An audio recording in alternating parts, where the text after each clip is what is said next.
Bismillahirrahmanirrahim. Assalamualaikum warahmatullahi wabarakatuh. Dan selamat pagi teman-teman semua. Kami dari kelompok 3 akan mempresentasikan hasil diskusi kelompok kami terkait dengan materi regulasi dan jenis jasa audit. Nah, di sini saya Anda Septina Berlian dengan NIM A1C021067 akan menjelaskan terkait dengan regulasi audit yang merupakan bagian dari akuntan publik. Sebelum masuk ke materi, izinkan saya untuk memperkenalkan dua rekan saya, yaitu Bayi Anita Hairuzami dan Dwi Nurmaningsih. Dalam hal ini teman-teman, akuntan publik beserta praktiknya itu memiliki aturan-aturan yang pada akhirnya bertujuan untuk memastikan mutu jasa yang diberikan oleh akuntan publik dan juga sebagai pelindung bagi pengguna jasa akuntan publik tersebut. Nah teman-teman, di sini ada pun regulasi yang mengatur tentang akuntan publik beserta praktiknya. Yang pertama itu ada Undang-Undang Nomor 5 Tahun 2011 tentang akuntan publik. Kemudian ada aturan turunannya, yaitu Peraturan Pemerintah Nomor 20 Tahun 2015 tentang praktik akuntan publik. Lebih detail lagi diatur dalam Peraturan Menteri Keuangan Nomor 55 Tahun 2017 tentang prinsip mengenai pengguna jasa bagi akuntan dan akuntan publik. Kemudian ada PMK Nomor 154 Tahun 2017 tentang pengawasan dan pembinaan akuntan publik. Dan kemudian ada PMK Nomor 155 Tahun 2017 yang mengubah atau merubah PMK Nomor 55 Tahun 2017. Selain itu teman-teman, di sini juga ada peraturan dari Otoritas Jasa Keuangan, yakni POJK Nomor 13 Tahun 2017 yang mengatur tentang pengguna jasa akuntan publik dalam kegiatan jasa keuangan. Nah teman-teman, kemudian dalam Undang-Undang Nomor 5 Tahun 2011 ini mengatur tentang beberapa hal. Yang pertama itu ada bidang jasa. Di sini dijelaskan beberapa jasa yang merupakan bagian atau area layanan dari kantor akuntan publik. Di sini juga diatur mengenai perizinan akuntan publik itu sendiri, lalu terkait juga dengan kantor akuntan publik, kemudian ada hak, kewajiban, serta larangan yang tidak kalah pentingnya untuk diperhatikan, serta hal-hal yang lain yang teman-teman bisa lihat di slide. Kemudian teman-teman, dalam Peraturan Pemerintah Nomor 20 Tahun 2015 diatur juga terkait dengan ujian profesi akuntan publik. Kemudian ada pendidikan profesional berkelanjutan. Kemudian diatur juga terkait dengan penyusunan dan penetapan standar profesional akuntan publik. Diatur juga terkait dengan pembatasan jasa audit dan hal-hal lainnya yang teman-teman juga bisa lihat di slide. Nah teman-teman, informasi lebih lanjut terkait dengan regulasi yang mengatur tentang akuntan publik, teman-teman bisa akses di internet karena aturan dan peraturan-peraturan ini bersifat accessible atau mudah diakses. Teman-teman, selain itu kita belajar juga terkait dengan istilah dalam regulasi. Di sini yang pertama ada akuntan publik. Nah, akuntan publik menurut Undang-Undang Nomor 5 Tahun 2011 ini adalah seseorang yang memperoleh izin untuk memberikan jasa asuransi meliputi jasa audit atas informasi keuangan historis, kemudian jasa review atas informasi keuangan historis, dan juga jasa asuransi lainnya. Kemudian di sini juga ada akuntan publik asing, di mana ini adalah warga negara asing yang memperoleh izin untuk memberikan jasa, sekurang-kurangnya jasa audit atas informasi keuangan historis. Nah selanjutnya teman-teman, di sini ada Asosiasi Profesi Akuntan Publik. Ini merupakan organisasi profesi akuntan publik di Indonesia yang bersifat nasional. Nah di Indonesia sendiri, organisasi ini dinamakan IAPI atau Institut Akuntan Publik Indonesia. Selanjutnya di sini ada yang namanya Asosiasi Profesi Akuntan. Ini merupakan organisasi profesi akuntan di Indonesia yang bersifat nasional. Di Indonesia sendiri ini namanya IAI atau Ikatan Akuntan Indonesia. Selanjutnya teman-teman, di sini ada KAP atau Kantor Akuntan Publik. Nah, menurut Undang-Undang Nomor 5 Tahun 2011, KAP sendiri adalah badan usaha yang didirikan berdasarkan ketentuan peraturan perundang-undangan dan memperoleh izin untuk melakukan usaha berdasarkan undang-undang ini. Selanjutnya teman-teman, di sini ada OAI atau Organisasi Audit Indonesia. Nah, OAI itu sendiri adalah organisasi di Indonesia yang merupakan jaringan kerjasama antar KAP. Selanjutnya teman-teman, di sini ada KAPA atau Kantor Akuntan Publik Asing, di mana ini merupakan badan usaha yang didirikan berdasarkan hukum atau aturan di negara bersangkutan atau tempat KAPA itu berkedudukan dan melakukan kegiatan usaha sekurang-kurangnya jasa audit atas informasi keuangan historis. Kemudian yang terakhir ada OAA atau Organisasi Audit Asing.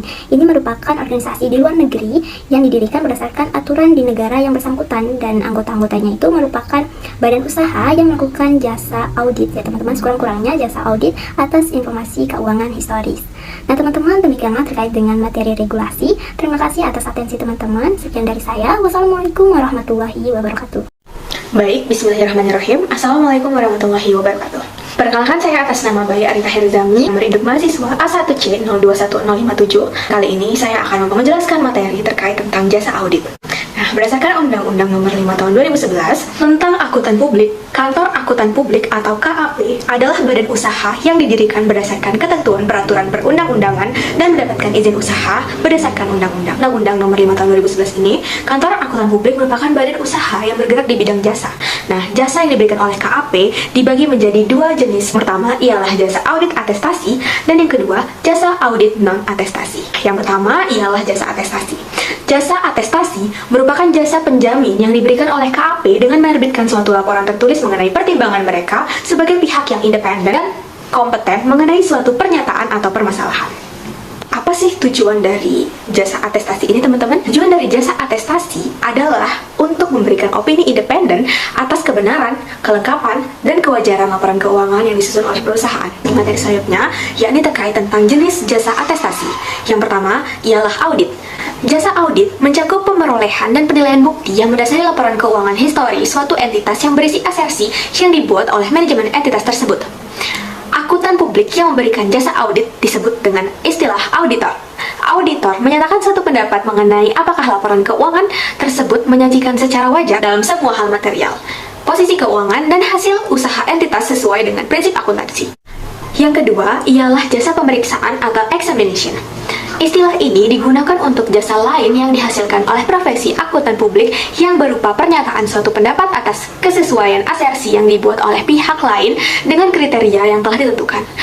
Contoh jasa pemeriksaannya adalah pemeriksaan terhadap informasi keuangan prospektif dan pemeriksaan untuk menentukan kesesuaian pengendalian intern suatu entitas. Akuntan publik yang menghasilkan jasa pemeriksaan semacam ini disebut dengan praktisi. Selanjutnya ialah review. Review terutama berupa permintaan keterangan dan prosedur analitik terhadap informasi keuangan suatu entitas dengan tujuan memberikan keyakinan negatif atas asersi yang terkandung dalam informasi keuangan tersebut. Jenis jasa akhir ialah prosedur yang disepakati. Jasa atestasi atas asersi manajemen dapat dilaksanakan oleh akuntan publik berdasarkan prosedur yang disepakati antara klien dengan akuntan publik. Untuk tipe jasa ini, akuntan publik dapat menerbitkan suatu ringkasan, temuan, atau keyakinan negatif seperti yang dihasilkan di dalam jasa review. Assalamualaikum warahmatullahi wabarakatuh. Perkenalkan, nama saya Dwi Nurnaningsih dengan NIM A1 channel 21064. Nah baik, setelah kalian mengetahui terkait dengan jasa audit asuransi, nah pada part kali ini saya akan menjelaskan terkait dengan jasa audit non asuransi atau jasa audit non atestasi. Nah jadi, apa sih itu jasa audit non-asuransi? Nah jadi, jasa audit non-asuransi itu merupakan suatu jasa yang diberikan oleh kantor akuntan publik yang dimana di dalamnya mereka itu tidak memberikan suatu laporan tertulis yang berisi opini, pendapat, ringkasan temuan, ataupun bentuk keyakinan lainnya. Nah jadi pada intinya, di dalam jasa audit non-asuransi ini, seorang akuntan itu tidak boleh memberikan opini ataupun pendapat mereka pribadi terkait dengan tugas yang mereka lakukan pada saat itu. Nah, sehingga inilah yang menjadi pembeda nih antara jasa audit non-asuransi dengan jasa audit asuransi. Nah, kalau kalian yang ketahui sebelumnya, itu kan jasa audit asuransi, itu kan merupakan suatu jasa yang diberikan oleh kantor akuntan publik, yang dimana mereka di situ menerbitkan suatu laporan tertulis yang berisi pendapat ataupun opini mereka terkait dengan asersi yang dibuat atau dipertanggungjawabkan pihak lain.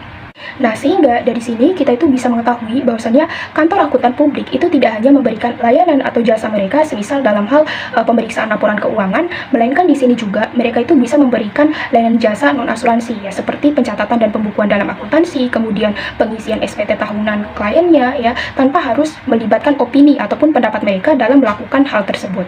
Nah, berkaitan dengan pencatatan, pembukuan, kemudian pengisian SPT tahunan yang barusan saya jelaskan, itu pada umumnya merupakan jenis jasa audit non-asuransi. Nah, sehingga di sini kita akan masuk ke part berikutnya terkait dengan jenis jasa audit non-asuransi. Nah, seperti yang teman-teman lihat di dalam video ini, jenis jasa non-asuransi itu dibedakan menjadi 3. Nah, ini secara umumnya. Nah, jadi jenis jasa yang pertama itu adalah jasa kompilasi, kemudian yang kedua itu adalah jasa perpajakan, dan yang ketiga itu adalah jasa konsultasi. Nah, jadi apa sih jasa kompilasi itu? Nah, jadi jasa kompilasi itu sebenarnya merupakan suatu jasa yang diberikan oleh akuntan publik yang mana mereka di sini itu memberikan bantuan kepada kliennya berupa kegiatan akuntansi dari mulai pencatatan sampai dengan penyusunan laporan keuangan, baik itu dilakukan secara manual ataupun dilakukan dengan menggunakan aplikasi ya, seperti software akuntansi yang kita ketahui ya, seperti Accurate ataupun beberapa software akuntansi lainnya. Nah, kemudian yang berikutnya di situ terdapat jasa perpajakan. Nah, berbicara tentang jasa perpajakan ini, maka akuntan publik itu akan membantu kliennya itu semisal dalam mengisi surat pemberitahuan tahunan, kemudian membuat perencanaan perpajakan, dan juga mewakili kliennya tersebut itu apabila terdapat masalah di bidang perpajakan. Dan kemudian untuk yang ketiga yaitu jasa konsultasi. Nah, di mana di dalam jasa konsultasi ini ada beberapa jasa yang ditawarkan, seperti adanya jasa konsultasi itu sendiri sudah pasti. Kemudian yang kedua itu adalah jasa penyediaan saran profesional. Yang ketiga itu adalah jasa implementasi. Kemudian yang keempat itu adalah jasa transaksi. Yang kelima itu adalah jasa penyediaan staf dan juga jasa pendukung lainnya. Dan yang terakhir itu adalah jasa produk. Nah, untuk lebih spesifiknya, di sini saya akan menjelaskan satu persatu terkait dengan jasa konsultasi yang baru saja saya sebutkan. Nah, jadi seperti yang sudah saya jelaskan tadi, yang pertama itu kan terdapat jasa konsultasi itu. Nah, jadi di mana di sini fungsi praktisi itu adalah memberikan konsultasi ataupun saran profesional atau professional advice yang memerlukan respons segera. Nah, jadi sebelum memberikan saran ataupun konsultasi tersebut, seorang akuntan itu harus mengetahui dulu nih terkait dengan kliennya tersebut. Bagaimana sih keadaan dari kliennya tersebut? Masalah teknis apa yang dihadapi oleh kliennya tersebut, kemudian representasi klien, dan juga tujuan klien tersebut itu bersama pihak klien itu bagaimana gitu. Nah, adapun contoh dari jenis jasa konsultasi ini seperti adanya review dan juga komentar terkait dengan rencana bisnis yang dibuat oleh kliennya, kemudian pemberian saran terkait dengan perangkat lunak komputer yang cocok digunakan oleh klien tersebut. Seperti untuk membantu proses keuangannya, mereka di sini bisa menggunakan software akuntansi. Nah, kemudian untuk jenis jasa yang kedua tadi kan itu terdapat jasa pemberian saran profesional atau advisory services. Nah, jadi untuk jenis jasa ini, fungsi praktisi itu adalah mengembangkan temuan, simpulan, dan juga rekomendasi untuk dipertimbangkan dan juga diputuskan oleh pihak kliennya.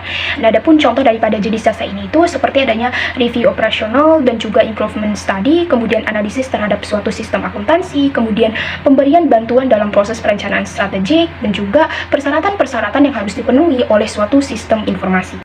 Nah, jadi adapun jenis jasa yang ketiga, seperti yang sudah saya paparkan tadi itu kan terdapat jasa implementasi. Nah, di mana di dalam jasa ini fungsi praktisi itu adalah untuk mewujudkan rencana kegiatan itu menjadi sebuah kenyataan gitu. Nah, di mana sumber daya dan personel milik klien itu akan digabung nantinya dengan sumber daya dan juga personel praktisi untuk mencapai tujuan implementasi tersebut. Nah, jadi praktisi di sini itu akan bertanggung jawab secara langsung kepada klien dalam hal pelaksanaan dan juga manajemen kegiatan perikatan. Nah, adapun contoh daripada jenis jasa ini itu seperti penyediaan jasa instalasi sistem komputer ya, dan juga jasa pendukung yang berkaitan, kemudian pelaksanaan tahap-tahap peningkatan produktivitas, kemudian juga pemberian bantuan dalam proses penggabungan ataupun merger suatu organisasi atau perusahaan. Nah, kemudian jenis jasa berikutnya di situ terdapat jasa transaksi. Nah, jadi fungsi praktisi di dalam jenis jasa ini itu adalah untuk menyediakan jasa yang berhubungan dengan beberapa transaksi khusus klien yang umumnya itu dengan pihak ketiga gitu. Nah, jadi contoh daripada jenis jasa transaksi ini seperti adanya jasa pengurusan kepailitan, kemudian jasa penilaian, kemudian penyediaan informasi untuk mendapatkan pendanaan, kemudian analisis kemungkinan penggabungan usaha ataupun akuisisi, dan juga jasa pengurusan perkara pengadilan. Nah, jadi untuk jenis jasa yang kelima di sini terdapat jasa penyediaan staf dan juga jasa pendukung lainnya. Nah, jadi untuk jenis jasa ini, fungsi praktisi itu adalah menyediakan staf yang memadai, baik itu dalam hal kompetensi, kualitas, maupun jumlahnya, dan juga kemungkinan jasa pendukung lain untuk melaksanakan tugas yang ditentukan oleh si pihak klien. Nah, jadi staf tersebut itu nantinya itu akan bekerja nih di bawah pengarahan klien sepanjang keadaan itu mengharuskan demikian. Nah, adapun contoh daripada jenis jasa ini itu seperti adanya manajemen fasilitas pemrosesan data, kemudian pemrograman komputer, kemudian perwalian dalam rangka kepailitan, dan juga aktivitas kontrolership. Dan untuk jenis jasa konsultasi yang terakhir di situ terdapat jasa produk. Nah, jadi untuk jenis jasa tersebut itu fungsi praktisi itu adalah untuk menyediakan bagi klien itu suatu produk dan jasa profesional sebagai pendukung atas instalasi, penggunaan, ataupun pemeliharaan produk tertentu. Nah, jadi contoh daripada jasa ini itu seperti penjualan dan juga penyerahan paket program pelatihan, kemudian penjualan dan juga implementasi perangkat lunak komputer, dan juga penjualan dan instalasi metodologi pengembangan sistem. Jadi mungkin demikian presentasi saya terkait dengan kelanjutan jenis jasa audit, yakni jenis jasa audit non-asuransi atau non-atestasi.